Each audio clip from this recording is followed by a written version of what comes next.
வணக்கம். ஒரு புத்தகம் 100 நல்ல நண்பர்களுக்கு சமம். நூலகம் செல்வோம் வாருங்கள். அறிவை வளர்க்கும் புத்தகங்களை சேமித்து வைக்கக்கூடிய இடம் நூலகம். புத்தகங்களை சொந்தமாக வாங்க முடியாதவர்கள் அல்லது வாங்க விரும்பாதவர்களும் சென்று ஆய்வுகளுக்காகவும் எதையாவது பற்றி தெரிந்து கொள்ள படிப்பு தேவைப்படுவோர் பயன்படுத்துகிறார்கள் நூலகத்தை. நவீன காலத்திற்கு ஏற்றாற்போல் இணையதளங்களின் மூலம் பல்வேறு தகவல்களை பெற்றுக்கொள்வதை காட்டிலும் நூலகம் சென்று படிப்பது நல்லது. நூலகத்தில்தான் பகவத்கீதை, பைபிள், குரான் இவை யாவும் எந்த ஒரு பாகுபாடும் இல்லாமல் அடுத்தடுத்து இருக்கிறது. நூலகம் சென்று புத்தகங்களை வாசிப்பதை சிறு வயதிலிருந்து பெற்றவர்கள் குழந்தைகளுக்கு சொல்லிக் கொடுத்தோம் என்றால் அது அவர்களுக்கு காலப்போக்கில் பழக்கமாகிவிடும். தேவையான புத்தகங்களை அங்கேயே உட்கார்ந்து படிப்பதும் அந்த புத்தகங்களை பத்திரமாக கையாளுவதும் படித்து முடித்த பின்பு புத்தகங்களை சரியான இடத்தில் வைப்பது இதுபோல செய்வது அவர்களுக்கு நல்ல பழக்க வழக்கத்திற்கு அடிப்படையாகவும் அமையும். புத்தகங்கள் நல்ல நண்பர்களுக்கு இணையானது. பள்ளி மாணவர்கள் பாடப்புத்தகங்களை படித்த நேரம் போக நேரம் இருக்கும்போது நூலகம் சென்று சிறுகதைகள், பாடல்கள், கட்டுரைகள், திருக்குறள்கள், அதன் பொருள்கள், பாடல் ஆசிரியர்கள் புத்தகங்கள், தலைவர்கள், வரலாறு, மொழி, அரசியல் இவை அனைத்தையும் படித்து தெரிந்து கொள்ளலாம்.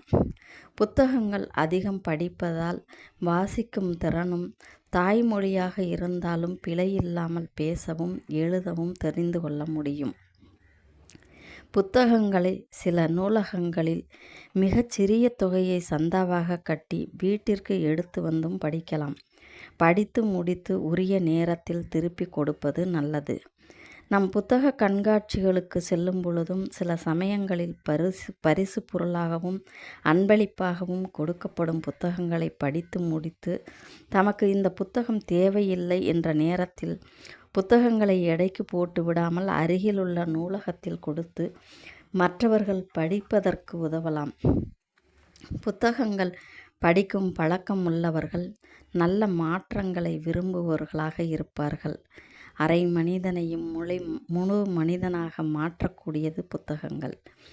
வயதானவர்களும் நூலகம் சென்று ஆன்மீகம், கோவில்கள் பற்றி, புராண கதைகள், கடவுள்களை பற்றி, இதிகாசங்கள், பழமையான கதைகள் எல்லாம் படித்து விட்டு வீட்டிற்கு சென்று தன் பேர குழந்தைகளோடு உரையாடி மகிழலாம். இல்லத்தரசிகளும் கோலம் போடுவது முதல் சமையல், குழந்தைகள் பராமரிப்பு, உறவுகளை வழிநடத்துதல், வீட்டில் உள்ளவர்களிடம் எப்படி நடந்து கொள்வது, இப்படி ஏதாவது தன் பங்கிற்கு பணம் சம்பாதிப்பது, பிள்ளைகளை என்ன படிக்க வைப்பது, இப்படி வீட்டில் எதுவும் இல்லாமல் சும்மா இருக்கிறேன் என்று சொல்லும் இல்லத்தரசிகளுக்கு எவ்வளவு பொறுப்பான வேலைகள் இருக்கு. இவை அனைத்துக்கும் புத்தகம் இருக்கு. கல்லூரி மாணவர்களாகட்டும் மாணவிகளாகட்டும் என்ன படிப்பது, எப்படி படிப்பது, எதை படிப்பது என்று தெரிந்து கொண்டு படித்து பின்பு அரசு நடத்தும் போட்டித் தேர்வுகளுக்கும் இங்கு புத்தகங்கள் எடுத்து படிக்கலாம். அதையும் எதிர்கொண்டு அல்லது தனியார் நிறுவனங்கள் வேலையை தேடலாம் அல்லது சுயதொழில், கைத்தொழில் செய்து இப்படி ஏதாவது ஒரு துறையில் தடம் பதித்த பின் திருமணத்திற்கு முன், திருமணத்திற்கு பின்பு எவ்வாறு நடந்து கொள்வது, இத்தனை அறிவுரைகளையும் சொல்லித்தரக்கூடியது புத்தகம்தான். நூலகம் சென்று படிக்கும் பொழுது மற்றவர்களுக்கு இடையூறு இல்லாமல் அமைதியாக படிப்பது சிறந்தது. நம் தேச தந்தை மகாத்மா காந்தி அவர்கள் சிறு வயதிலேயே பகவத்கீதையை படித்துள்ளார். அதில் இளவரசர் அர்ஜுன் மற்றும் கிருஷ்ணனின் வடிவத்தில் உள்ள உன்னதமாக மனிதர்களுக்கு இடையே உள்ள ஒரு சொற்பொழிவு அவருக்குள் நீடித்த தாக்கத்தை ஏற்படுத்தி உண்மையை அறிவதற்கு சிறந்த ஆதாரமாக கருதியதாக அவர் சுயசரிதை என்ற நூலில் தனது வாழ்க்கை அனுபவங்களை எழுதிய பொழுது இவற்றையும் எழுதியுள்ளார்.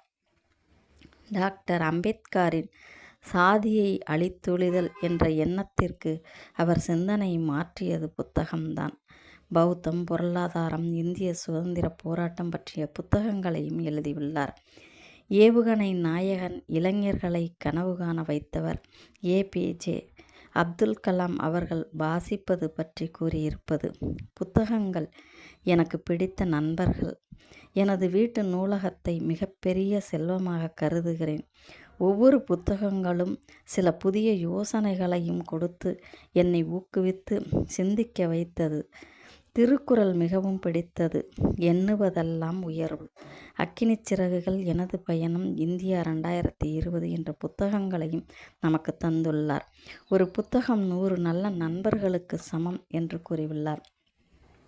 நூலகங்கள், மைய நூலகம், வட்டார நூலகம், முழு நேர நூலகம், கிளை நூலகங்கள் என்று எல்லா ஊர்களிலும் நூலகம் திறக்கப்பட்டு இருக்கிறது.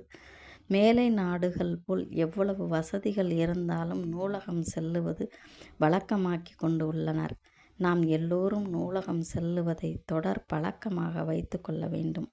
புத்தகங்கள் படிப்பது அறிவு, சிந்தனை, நல்ல பழக்க வழக்கங்கள், பேச்சுத்திறன், தன்னம்பிக்கை, உறவுகள், பிழையில்லாமல் பேச எழுத, அரசியல், உலக நடப்பு, ஆன்மீகம், பொருளாதாரம், இயற்கை, விவசாயம், வாழ்க்கை, சிந்தித்து செயல்படும் திறன், இப்படி ஏராளமான நல்லதை மட்டும் கற்றுக் கொடுப்பது நூலகம். புத்தகங்கள் வாசிக்க வயது ஒரு தடையில்லை. நன்றி, வணக்கம்.